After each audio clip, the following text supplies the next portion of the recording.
एक गुरु और शिष्य जंगल से होते हुए अपने गांव जा रहे होते हैं। अंधेरा काफी हो चुका था। शिष्य ने अपने गुरु से कहा कि गुरुजी, काफी रात हो चुकी है। अगर आप कहें तो आज की रात यही आस-पास के किसी गांव में गुजार लें। गुरुजी ने अपना सर हिलाया और वो पास के गांव में एक छोटे से घर के पास जाकर रुके।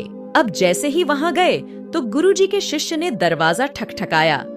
उस घर से एक गरीब आदमी बाहर आया तो गुरुजी ने बोला, हम अपने गांव जा रहे थे, लेकिन काफी रात होने के वजह से हमने इसी गांव में रुकने को सोचा। क्या हम आज रात आपके यहाँ रुक सकते हैं? गरीब आदमी बोला, हाँ, क्यों नहीं, आप दोनों अंदर आ जाइए।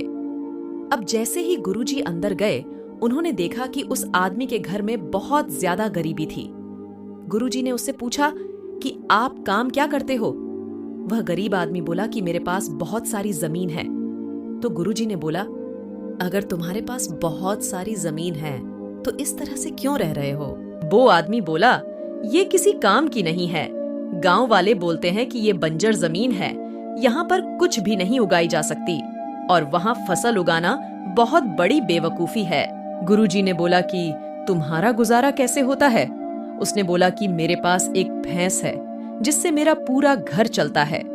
ये सुनने के बाद गुरुजी सो जाते हैं और रात में जब सब लोग सो रहे होते हैं तब गुरुजी अपने शिष्य को उठाते हैं और उस गरीब आदमी की भैंस लेकर अपने गांव चले जाते हैं। शिष्य अपने गुरु से पूछता है कि गुरुजी, कहीं आप ये गलत तो नहीं कर रहे हैं? उस गरीब आदमी की रोजी रोटी इसी भैंस की वजह से चलती है।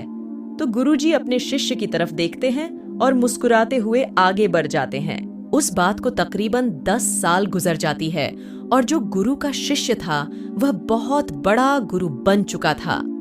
तो एक दिन उन्हें उस गरीब आदमी की याद आती है कि मेरे गुरु ने उस आदमी के साथ अच्छा नहीं किया था।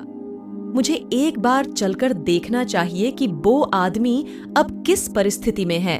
वो शिष्य उस गांव की तरफ जाता है और वहां जैसे ही पहुंचता है तो वो देखता है कि जहां पर उस गरीब आदमी का झोपड़ा था वहां पर एक बड़ा ही आलीशान महल बन चुका था और उस झोपड़ी के बाहर जो बंजर जमीन थी उस पर फल और फूलों के बगीचे थे। तभी उधर से उस घर का मालिक आता है। शिष्य उसे पहचान लेता है और उस आदमी को बोलता है, तुमने मुझे पहचाना? मैं अपने गुरुजी के साथ आया था। हम एक रात के लिए आपके यहाँ रुके भी थे। वो आदमी उसे पहचान लेता है और बोलता है कि उस रात में आप कहाँ चले गए थे और उस रात के बाद ही मेरी भैंस कहीं चली गई थी। मेरे पास कोई रास्ता नहीं था तो मैंने अपने जमीन पर मेहनत की और फसल निकल आई और आज मैं इस गांव का सबसे बड़ा और सबसे अमीर आदमी बन चुका हूँ। ये सुनने के बाद शिष्य की आंखों में अपने गुरुजी के लिए आंसू आ गए और उसे ये बात अब समझ आई और वो रोने लगा।